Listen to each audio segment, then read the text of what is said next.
Hello and welcome everyone in this video tutorial on chapter structure of atom. In previous chapter we have studied about many things. We have studied about Dalton, the theory of Dalton, which was epitome of that moment. It was it was an exclusive, or I should say an extraordinary work, marvelous work in the field of science. But at that time, with the theory of Dalton, because Dalton stated that atom is the smallest. Atom is the smallest. Two questions arise: Is really atom the small? Is really atom the small? And what are the things which make atoms differ from each other? Because according to the theory of Dalton, atoms were the smallest, and each atom of different elements were having different structure. So what was these atoms made up of, and why they atoms of each element is differ from another? Also, one more thing which was important at that time, which was found at or observed at that time, was why ebonite rod gets charged, or why there is charge, and how does this charge get moved from one place to another, or things which were getting complicated. So the first answer over the charge was provided by Sir J.J. Thomson. Thomson observed it very carefully. He observed charged particles, electricity, and all these things very carefully. Okay, and with his careful observation, he discovered cathode rays. He discovered cathode rays. The discovery of these cathode rays was a milestone, I should say. It was a milestone in the discovery of other things. With the discovery of cathode rays, we become able to know about anode rays and alpha, beta, and gamma particle, and I should say, a door of new discoveries was opened. A department for uh, electron was discovered, I should say. When people started talking about what is this electron, how does it move, where to find it, where, how it is responsible for giving the behavior the atom has. Everything of atom is dependent upon the electron, and that the whole credit of that thing goes to Sir J.J. Thomson.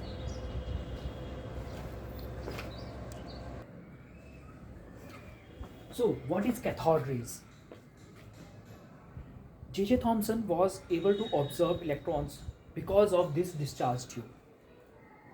In this discharge tube, what he was actually observing, or basically, we all know that gases do not conduct electricity. Gases do not conduct electricity because their molecules are very far apart, which we have already studied. But what actually happened was, when they were studying about these gases, they came to know about that neon, or basically, I will talk about noble gases which even do not have any free electron, which we know now that they do not have any free electron to let the uh, anything pass through them.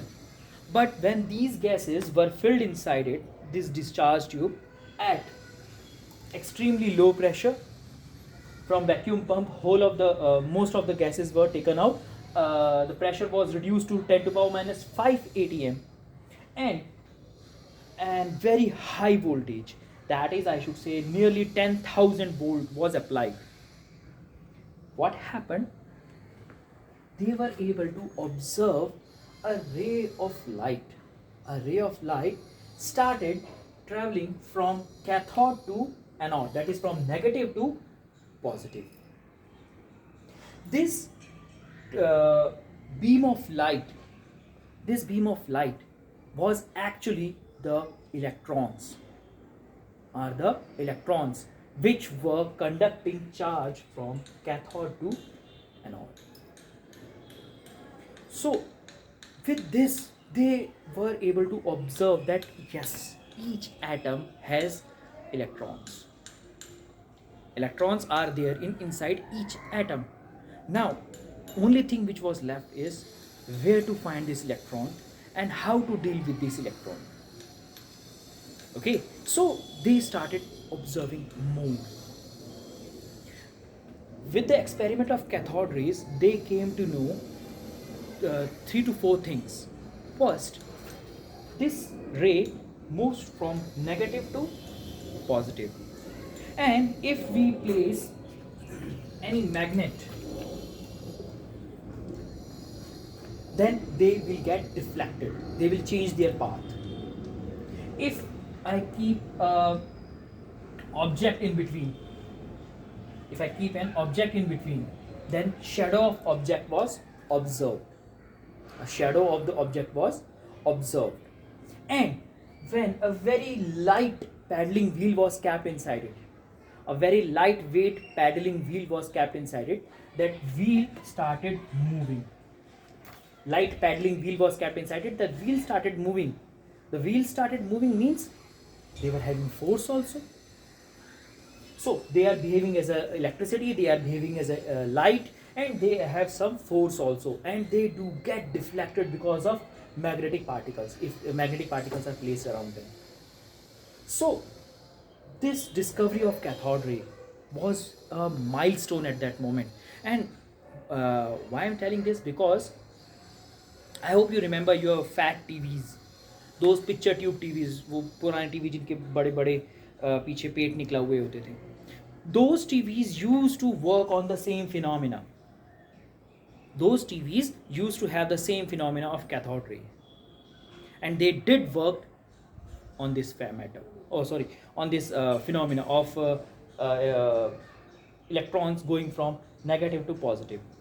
Screen was made positive, electrons were thrown from the negative, and magnets were used to create whole of the images on the screen.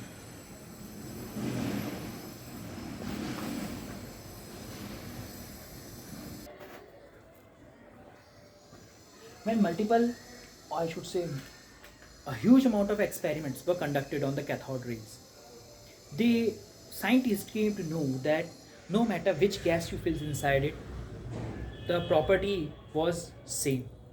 Things were happening same. So as everything was same, so they realized that these electrons are common in all atoms, because gases were getting changed, but properties were remaining the same. So they observed that electrons are same, as behavior of the these cathode rays are same for all the gases. So when we were able to understand that now we have something which is same in all the atoms, then the next question arise was, what is the charge on each electron and what is the mass of each electron? So when we are dealing with the charge and mass, 1 point, it's a negative, okay, minus 1.6 into 10 to power minus 19 coulombs was the charge which is observed on an electron, and 9.1 into 10 to power minus 31 kg is the mass of an electron. Minus 1.6, minus because it is having negative charge, okay, and it is a very small charge. It was found through or calculated through Millikan's oil drop experiment. That experiment is right now not in your syllabus, so only you need to remember these two values.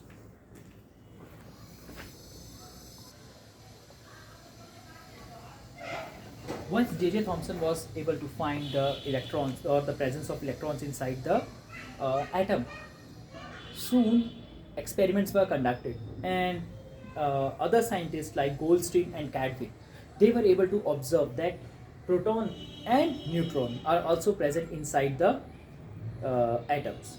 Proton have the positive charge, electron have the negative charge, and neutron are neutral. Neutrons are neutral. So after this, the main thing which came to their mind is where to find them. कहाँ पर हैं ये? Yes, electrons are there, protons are there. These things are available inside the. These things are available inside the atom. But where are they? Where are they hiding inside the atom? So at this point, theories started coming.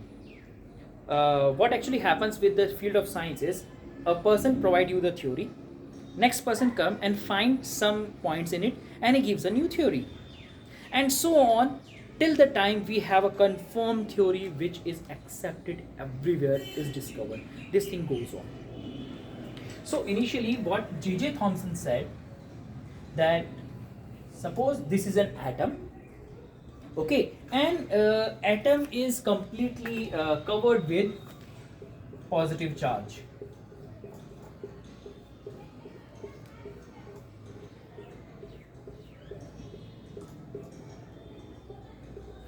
This positive charge is spread everywhere inside the atom. This positive charge is spread everywhere inside the atom, and electrons are scattered like this. Electrons are scattered like this. It is quite similar like you are cutting a watermelon. When you cut a watermelon, you have complete you can say red color inside it, and the embedded now this is a new word for you. Embedded means धसा हुआ, उसके अंदर फंसा हुआ जो है. Okay, so electrons are embedded inside like this inside an atom, like seeds are embedded inside a watermelon. Or the example was at that moment they were used to have or he might love to have this plum cakes. So in plum cakes dry fruits are embedded. Cake बनाते हो उसमें dry fruits डाल दिए. So when you cut a piece you will have a bread inside which dry fruits are embedded. So he realized this thing with the that. Okay, so this was the design or the first ever design of atom which was produced. But soon enough Rutherford came into the action. Okay, one thing I should tell you, J.J. Thomson was professor, Rutherford was his student, and it is on successful discoveries, Rutherford concluded that this design is not correct or this structure is not correct. Some issues are there. To check out these issues, what Rutherford did, he bombarded alpha particles. Okay, let me draw the structure and I will let you know. Okay, what Rutherford did is, according to this structure, okay, alpha particles are charged particles, or I should say positively charged particles. So if this is having complete of positive charge, or I will take this as an example. Suppose this book is having whole of the charged particles. Okay, now it is having charge positively, it is positively charged, and if I throw a positive particle on it, what will happen? Because it is positively charged and I am throwing positive charge, they should repel, so it should be thrown back. It should be thrown back. No, please don't come near to me, I am also positively charged, please go back. This was supposed to happen. So here also it was supposed to happen that completely atom was positively charged, and when I'm throwing a charged particle which is having positive charge, it was supposed to be thrown back. It was supposed to be thrown back, but it never happened. It never happened. What actually happened is this. What he did, he used a very thin gold foil. Okay, or I should say gold film. This gold film atoms, if I draw the atoms of gold film in a 2D manner, then this will be the diagram. Okay, now what was actually supposed to happen is every alpha particle was supposed to be thrown back, but it doesn't happen. Out of millions, only one came back. Out of millions, only one came back. Rest, they were able to pass without any issue. Only some were getting deviated from their place, from their direction. Most of them were able to travel without any resistance. Most of them were able to travel without any obstacle. They just passed on. Few, they came near to something. Few like this. They came near to around something, which because of which they had to change their path. because of which they had to change their path. So obviously these are alpha particles, they are positively charged, so they came around something. When they came near to that thing, they had to change their path. But only one was able to strike at that particular point from where they came back. So from this, Rutherford concluded that whole of the positive charge is confined, or it is at a single point. It is at a single point. Because of this single point charge, this only alpha particle was thrown back. Rest all were able to pass through it. So this theory of J.J. Thomson was rejected, that whole of the charge, or I should say the positive charge is spread everywhere and negative charge is here. If this was the case, each and every charged particle was supposed to come back, but this doesn't happen. Most of the, I should say, all of them at least were able to pass. Only 1 out of a million was thrown back. So this was the study of Rutherford. So what Rutherford concluded is, he simply stated that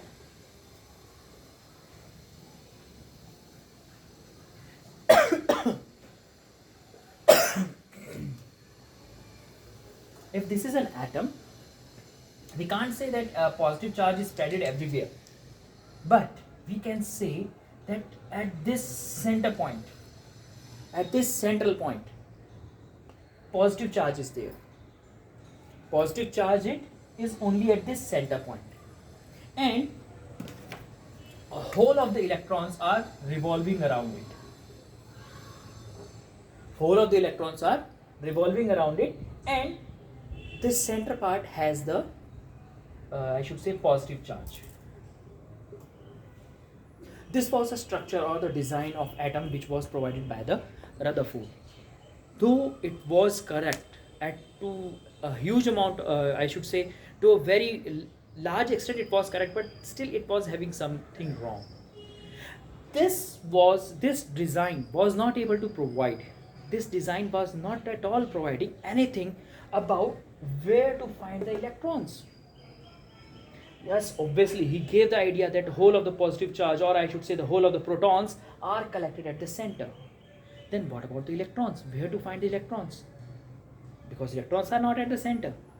If positive is there, then definitely negative is not going to be there. So where are these negative electrons? So this thing came to mind, and then discoveries and more experiments started happening. At this time, Niels Bohr came or gave his findings.